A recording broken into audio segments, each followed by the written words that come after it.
Hi everyone. So I know I told you that the Chris Watts case bored me, and like you, I'm still searching for answers.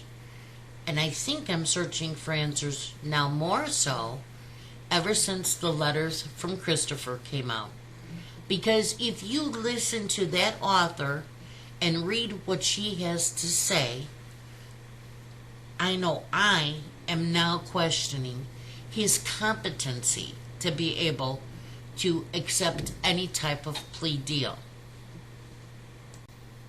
Now, through my research, I've learned that competency to stand trial relates to the defendant's mental state after an offense, not before or during it.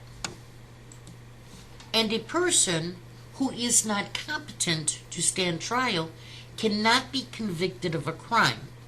Typically, courts require competency before defendants stand trial in order to preserve due process.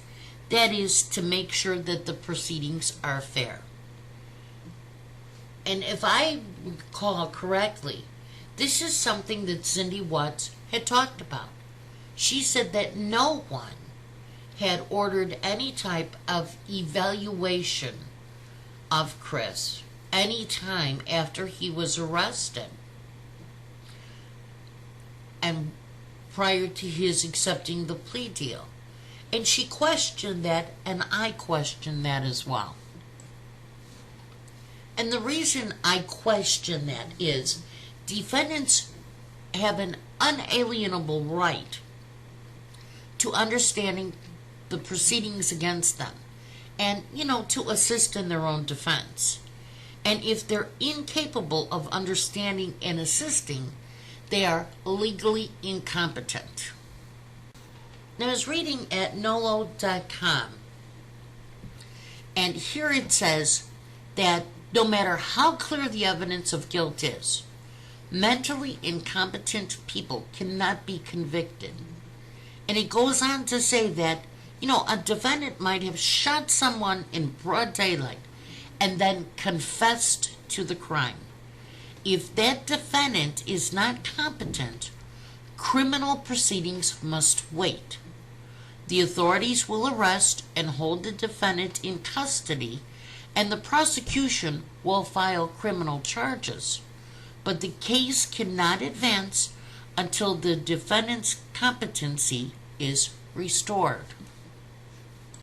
Now, reading further on nolo.com, what I found interesting is that a defendant cannot waive the issue of fitness to stand trial.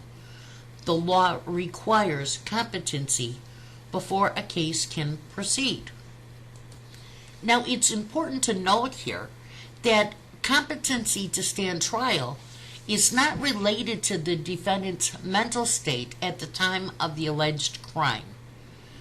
In other words, the issue of competency relates to the defendant's state of mind during the criminal proceedings and not during the commission of the crime. So, say the defendant that shot somebody in broad daylight suffered from a severe mental illness when he shot the victim. If that illness prevents him from understanding the subsequent criminal proceedings, he's incompetent and the proceedings must halt. And then once he's received enough treatment to understand what's going on, he's competent. At that point, the case can carry on. Whether he has a mental state defense to the crime, such as insanity or diminished capacity, is an issue to be determined at trial. So, thinking back to letters from Christopher, he specifically talks about, if he is a good inmate and he does well, and if he's doesn't get into trouble in jail, he believes, in my opinion, that he's going to get out of jail in 25 years. I don't think he understood what the plea deal was. And so then I question, was he competent enough to accept the plea deal? Now, a court can find a defendant who has a mental illness diagnosis fit to proceed as long as the illness does not rise to the level of incompetence. So, for example, if a defendant is taking prescription medication to manage their mental illness, the court may find competency and move forward. However, if the psychological evaluation determines that the medication could improve a defendant's mental state, the court can order that the defendant receive the medication. Now, it's up to the judge to determine if a defendant is competent. The judge must decide competency before a trial as soon as reasonably possible after it comes into question. The prosecution, the defense counsel, and even the court can raise the issue at any time. Competency usually comes into doubt when the defendant's behavior indicates a lack of understanding. In some states, if defense attorneys believe there is any question about competency, they must ask the court to have the defendant evaluated. Now, I'm wondering if the public defender in Chris Watts' case did that.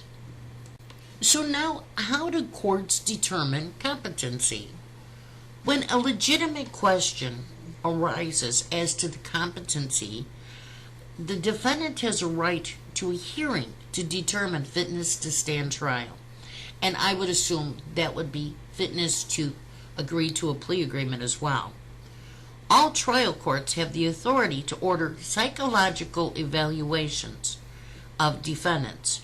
And in many states, an evaluation is an automatic once a party raises the competency issue. Judges are to give great weight to the results of an evaluation, but can consider other factors too, like the defendant's demeanor in court. Among the points a court should consider are whether the defendant can adequately communicate with defense counsel, understand and process information, make decisions regarding the case, and understand the elements of the charges, the gravity of the charges, and the possible penalties.